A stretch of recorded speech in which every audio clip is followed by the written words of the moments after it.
நடைக்கீரை. ஒரு நாள் டில்லி பாதுஷா என்ன பண்ணாராம், கிருஷ்ணதேவராயருடைய அமைச்சரவையில் இருக்கிற அப்பாஜியை பற்றி ரொம்ப கேள்விப்பட்டாராம்.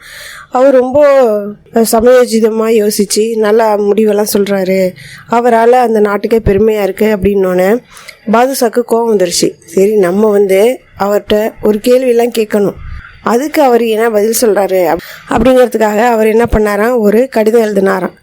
அதில் என்ன எழுதியிருந்தார் அப்படின்னா, உங்கள் நாட்டினோட அடையாளமாக சில பொருட்கள்லாம் எனக்கு தேவைப்படுது, அதனால் எனக்கு கொஞ்சம் அனுப்பி வைங்க அப்படின்னு சொல்லி கேட்டாராம்.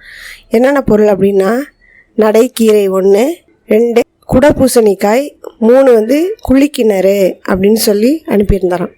அதுக்கு ராயர் என்ன பண்ணாராம், மனசில் என்ன நினச்சிட்டு இருக்காரு, நம்மளை ஒரு முட்டாளாக்குன்னு நினைக்கிறாரா, எப்படி குடத்துக்குள்ளார ஒரு பூசணிக்காய் காய்க்கும், அதுக்கப்புறம் நடைக்கீரைனாக்கா என்னக்கா, கீரை பாத்தி கட்டி வளர்க்க தான் செய்வாங்க, அது எப்படி நடந்து போகும் அப்படின்ற ஒரு கேள்வி கேட்டாராம். அது என்ன குழிக்கிணறு அப்படின்னு, அதுவும் எனக்கு தெரியல அப்படின்னு சொல்லிட்டு யோசிச்சுட்டே இருக்கும்போது அப்பாஜி வந்தாராம். அவர்கிட்ட கேட்டாராம், இது மாதிரி பாதுஷாங்கிறவர் கடிதம் எழுதி அனுப்பியிருக்காரு, அவரை என்னப்பா செய்கிறது அப்படின்னு சொல்லி கேட்டோன்னே, இதெல்லாம் ஒரு விஷயமா, அவங்களுக்கு நம்ம சரியான பாடம் சொல்லி கொடுக்கணும், இருங்க அப்படின்னு சொல்லிட்டு ஒரு சில நாளில் உங்களுக்கு தேவையான பொருளை அனுப்பி வைக்கிறேன்னு சொல்லி திரும்பவும் நீங்கள் கடிதம் எழுதுங்க ஐயா அப்படின்னு சொல்லி அனுப்பிட்டாங்களாம். கிருஷ்ணதேவராயர் என்ன பண்ணார், பாதுஷாவுக்கு ஒரு கடிதத்தை எழுதி கொடுத்து விட்டுட்டாராம். அதுக்கப்புறம் ஒரு மொட்டை மாட்டு வண்டியில் மணலை கொட்டி அதில் ஒரு பாத்தி கட்டி கீரையை விதைச்சி அதை வளர்க்க வச்சாராம். அந்த கீரையும் நல்லா வளர்ந்து வந்துச்சான். அது ஒன்று நடைக்கீரை ஆயிடுச்சு.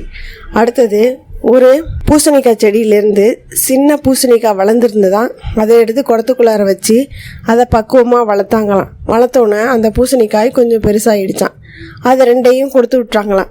3வது குழிக்கிணறு அப்படின்னு சொன்னோன்னே, அந்த குழிக்கிணறுக்கு பதிலாக நீங்கள் ஒரு கடிதத்தில் பதிலை அனுப்புங்க அப்படின்னு சொன்னாராம். என்னன்னா, எங்களுடைய ஒரு நாட்டில் குழிக்கிணறுங்கிறது இல்லை, ஆனால் அதோட மாதிரி உங்கள் ஊரில் இருந்தாக்கா அதை அனுப்பி வைங்க, அதேமாரி நாங்களும் அனுப்பி வைக்கிறோம் அப்படின்றத எழுதி அனுப்புங்க ஐயா அப்படின்னு சொன்னோன்னே ராயருக்கு ஒரே சந்தோஷமாக போயிடுச்சு. உடனே அப்பாஜி சொன்ன மாதிரி எல்லாத்தையுமே அனுப்பி வச்சுட்டாங்களாம்.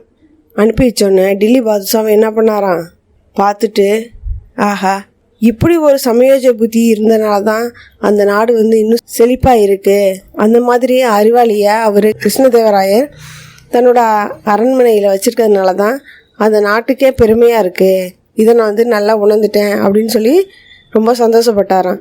ராயரை மட்டம் தட்டி பேசுகிறத அன்னையிலேருந்து விட்டுட்டாராம்.